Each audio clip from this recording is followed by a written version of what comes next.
بسم اللہ الرحمن الرحیم۔ السلام علیکم۔ علم کی بات چینل دیکھنے والوں کو راؤ قمر رضوان نئی ویڈیو میں خوش آمدید کہتا ہے۔ جمعۃ الوداع کے موقع پر مسجد اقصی میں نماز تراویح ہو رہی تھی، جس میں ہزاروں لوگ شریک تھے۔ اسرائیلی فوج نے نماز کے دوران مسجد میں گھس کر نمازیوں کے اوپر حملہ کر دیا تھا، جس میں بہت سارے لوگ زخمی ہوئے اور کچھ لوگوں نے شہادت بھی نوش کی۔ دوستو، اس تصویر میں آپ دیکھ سکتے ہیں یہ ایک شہید کا ہنستا مسکراتا چہرہ ہے جو مسجد اقصی میں حملے کے دوران شہید ہو گئے تھے۔ اللہ کی راہ میں شہید ہونے والوں کے چہروں پر اسی طرح کی مسکراہٹ ہوا کرتی ہے اور ان کی قبروں میں بھی ان کے جسم محفوظ رہتے ہیں، وہ زندہ ہوتے ہیں اور اللہ تعالیٰ کی جانب سے انہیں رزق عطا کیا جاتا ہے۔ فلسطین کے لوگوں کی ہمت کی آپ داد دیجئے کہ اللہ تعالیٰ نے انہیں کتنا حوصلہ بخشا ہے۔ ایک دن پہلے جہاں پر حملہ ہوا، جہاں پر لوگ زخمی ہوئے، شہید ہوئے، لیکن حملہ ہونے کے دوسرے دن ہی نماز تراویح میں 90,000 لوگوں نے شرکت کی اور یہودی قوم کو یہ پیغام دیا کہ چاہے کچھ بھی ہو جائے، امت مسلمہ بیت المقدس سے اپنی وفاداری اسی طرح سے قائم رکھے گی اور مرتے دم تک بیت المقدس کی حفاظت کرے گی۔ قبلہ اول بیت المقدس مسلمانوں کی شان ہے اور مسلمان اپنی شان کی، اپنے قبلہ اول کی ہر حال میں حفاظت کریں گے، چاہے ظالم کتنے ہی ظلم کیوں نہ کرے۔ ایک نہ ایک دن تو ظالم بھی ختم ہوگا اور اس کا ظلم بھی ختم ہوگا اور انشاءاللہ بیت المقدس پر مسلمانوں کی فتح ہوگی، دشمن ذلیل و خوار ہوں گے اور دن رات دجال کا راستہ صاف کرنے والوں کا نہ نام رہے گا اور نہ ہی کوئی نشان رہے گا۔ حق غالب آئے گا اور باطل چکنا چور ہوگا۔ اللہ تعالیٰ امت مسلمہ میں اس عظیم حوصلے کو اسی طرح سے قائم رکھے، آمین۔ اور آئیے دوستو، اب آپ کو مسلمانوں کے اسی تیسرے مقدس مقام یعنی بیت المقدس کی تاریخ کے بارے میں بتاتے ہیں کہ بیت المقدس کو بیت المقدس کیوں کہا جاتا ہے، ہمارے لیے یہ شہر اتنا مقدس کیوں ہے۔ یہ فلسطین انبیاء علیہ السلام کا مسکن اور سرزمین رہی ہے۔ حضرت ابراہیم علیہ السلام نے فلسطین کی طرف ہجرت فرمائی۔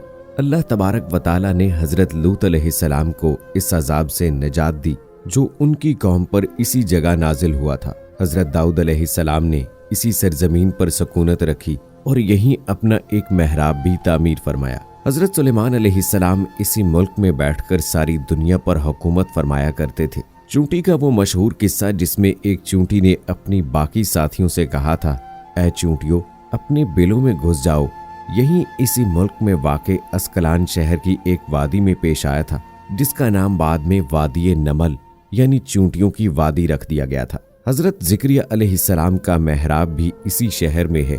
حضرت موسیٰ علیہ السلام نے اسی ملک کے بارے میں اپنے ساتھیوں سے کہا تھا کہ اس مقدس شہر میں داخل ہو جاؤ۔ انہوں نے اس شہر کو مقدس، اس شہر کے شرک سے پاک ہونے اور انبیاء علیہ السلام کا مسکن ہونے کی وجہ سے کہا تھا۔ اس شہر میں کئی معجزات وقوع پذیر ہوئے، جن میں ایک حضرت مریم علیہ السلام کے بطن سے حضرت عیسیٰ علیہ السلام کی ولادت مبارکہ بھی ہے۔ حضرت عیسیٰ علیہ السلام کو جب ان کی قوم نے قتل کرنا چاہا تو اللہ تبارک و تعالیٰ نے انہیں اسی شہر سے آسمان پر اٹھا لیا تھا۔ ولادت کے بعد جب عورت اپنی جسمانی کمزوری کی انتہا پر ہوتی ہے، ایسی حالت میں حضرت مریم علیہ السلام کا کھجور کے تنے کو ہلا دینا بھی ایک معجزہ الہی ہے۔ قیامت کی علامات میں سے ایک حضرت عیسیٰ علیہ السلام کا زمین پر واپس تشریف بیت المقدس کے مقام سفید مینار کے پاس ہوگا۔ اسی شہر کے ہی مقام پر حضرت عیسیٰ علیہ السلام مسیح دجال کو قتل کریں گے۔ فلسطین ہی ارض محشر ہے۔ بیت المقدس سے ہی یاجوج ماجوج کا زمین میں قتال اور فساد کا کام شروع ہوگا۔ اسی شہر میں وقوع پذیر ہونے والے قصوں میں سے ایک قصہ طالوت اور جالوت کا بھی ہے۔ بیت المقدس کو نماز کی فرضیت کے بعد مسلمانوں کا قبلہ اول ہونے کا اعزاز بھی حاصل ہے۔ ہجرت کے بعد حضرت جبرائیل علیہ السلام دوران نماز ہی حکم ربی سے آقا علیہ السلام کو مسجد اقصی سے بیت اللہ یعنی کعبہ مشرفہ مکہ مکرمہ کی طرف رخ کرا گئے تھے۔ جس مسجد میں یہ واقعہ پیش آیا وہ مسجد آج بھی مسجد قبلتین کہلاتی ہے۔ حضور اکرم صلی اللہ علیہ وآلہ وسلم معراج کی رات آسمان پر لے جانے سے پہلے مکہ مکرمہ سے یہاں بیت المقدس لائے گئے۔ سرکار دو عالم صلی اللہ علیہ وآلہ وسلم کے اقتداء میں انبیاء علیہ السلام نے یہاں نماز ادا فرمائی۔ اسی طرح فلسطین ایک بار پھر سارے انبیاء کا مسکن بن گیا۔ سیدنا ابو ذر رضی اللہ تعالی عنہ کہتے ہیں کہ میں نے رسول اللہ صلی اللہ علیہ وآلہ وسلم سے عرض کیا کہ زمین پر سب سے پہلی مسجد کون سی بنائی گئی؟ تو آپ صلی اللہ علیہ وآلہ وسلم نے فرمایا الحرام یعنی خانہ کعبہ۔ میں نے عرض کیا کہ پھر کون سی مسجد بنائی گئی؟ تو آپ صلی اللہ علیہ وآلہ وسلم نے فرمایا کہ مسجد الاقصی یعنی بیت المقدس۔ میں نے پھر عرض کیا کہ ان دونوں کے درمیان کتنا فاصلہ ہے؟ آپ صلی اللہ علیہ وآلہ وسلم نے فرمایا کہ 40 برس کا، اور تو جہاں بھی نماز کا وقت پالے وہیں نماز ادا کر لے، پس وہ مسجد ہی ہے۔ رسول اکرم صلی اللہ علیہ وآلہ وسلم کے وصال کے بعد حضرت ابو بکر صدیق رضی اللہ تعالی عنہ کو ارتداد کے فتنہ اور دیگر کئی مشکلوں سے نمٹنے کے لیے عسکری اور افرادی قوت کی اشد ضرورت کے باوجود بھی فلسطین کی طرف آپ صلی اللہ علیہ وآلہ وسلم کا تیار کردہ لشکر بھیجنا بھی ایک ناقابل فراموش حقیقت ہے۔ اسلام کے سنہری دور فاروقی میں دنیا بھر کے فتوحات کو چھوڑ کر محض فلسطین کی فتح کے لیے خود سیدنا عمر رضی اللہ تعالی عنہ کا چل کر جانا اور یہاں پر جا کر نماز ادا کرنا اس شہر کی عظمت کو اجاگر کرتا ہے۔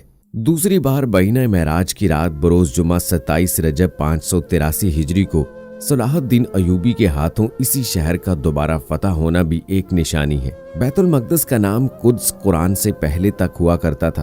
قرآن نازل ہوا تو اس کا نام مسجد اقصی رکھا گیا۔ قدس اس شہر کی اس تقدیس کی وجہ سے ہے جو اسے دوسرے شہروں سے ممتاز کرتی ہے۔ اس شہر کے حصول اور اسے رومیوں کے جبر و استبداد سے بچانے کے لیے 5000 سے زیادہ صحابہ کرام رضوان اللہ مجمعین نے جام شہادت نوش کیا، اور شہادت کا باب آج تک بند نہیں ہوا، سلسلہ ابھی تک چل رہا ہے۔ یہ شہر اس طرح شہیدوں کا شہر ہے۔ مسجد اقصی اور بلاد شام کی اہمیت بالکل حرمین شریفین جیسی ہی ہے۔ جب قرآن پاک کی آیت والتین والزیتون وطور سینین وہذا بلد الامین نازل ہوئی تو ابن عباس کہتے ہیں کہ ہم نے بلاد شام کو التین یعنی انجیر سے، بلاد فلسطین کو زیتون یعنی زیتون سے، اور طور سینین کو مصر کے پہاڑ یعنی کوہ طور جس پر جا کر حضرت موسیٰ علیہ السلام اللہ پاک سے کلام کیا کرتے تھے، اس سے استدلال کیا۔ فلسطین کی عظمت کا اندازہ اس بات سے بھی لگایا جا سکتا ہے، یہاں پر پڑھی جانے والی ہر نماز کا اجر 500 گنا بڑھا کر دیا جاتا ہے۔ جس وقت واقعہ اسراء و معراج پیش آیا اس وقت موجودہ بیت المقدس کی جگہ کوئی پکی عمارت نہ تھی، مگر وہاں مسجد کی جگہ ضرور موجود تھی، جیسا کہ اللہ تعالیٰ نے سورہ حج میں فرمایا اور ہم نے ابراہیم علیہ السلام کے لیے کعبہ کے مکان کی جگہ مقرر کر دی۔ لہٰذا اللہ تعالیٰ کے فرمان علی المسجد الاقصی میں بشارت پنہاں ہے کہ یہ مقدس جگہ مسجد کی شکل میں تبدیل ہو جائے گی، اور اہل حجاز کے لیے مسجد اقصی مسافت کے اعتبار سے دور دراز ہوگی۔ مراد یہ ہے کہ اسلام کا اثر و نفوذ بڑھتا چلا جائے گا، اور جس جگہ پر رومن امپائر قابض ہے اس جگہ پر اسلام کا جھنڈا لہرائے گا۔ یہ مقدس سرزمین اسلام کے دسترس میں آ جائے گی۔ اس جملے میں مسلمانوں کے لیے بشارت ہے کہ ان کے دین کو عنقریب غلبہ حاصل ہوگا اور ان کی حکومت وسیع سے وسیع تر ہوتی چلی جائے گی۔ ان کے ملک کا دائرہ طول و عرض میں پھیل جائے گا، پھر مسجد اقصی کا وجود عمل میں آئے گا، اور ایسا ہی ہوا۔ تو دوستو، جتنے انبیاء علیہ السلام سرزمین فلسطین میں ہیں، اس بات سے اندازہ لگایا جا سکتا ہے کہ مسجد اقصی، فلسطین اور بیت المقدس کتنی مقدس جگہ اور کتنا مقدس مقام ہے۔ اللہ سے دعا ہے کہ اللہ تعالیٰ فلسطینیوں پر اپنا خاص کرم نازل فرمائے، اپنی خاص رحمت نازل فرمائے اور انہیں فتح دلائے، یہودیوں کو نیست و نابود کرے، دین اسلام کا غلبہ کرے۔ آمین ثم آمین۔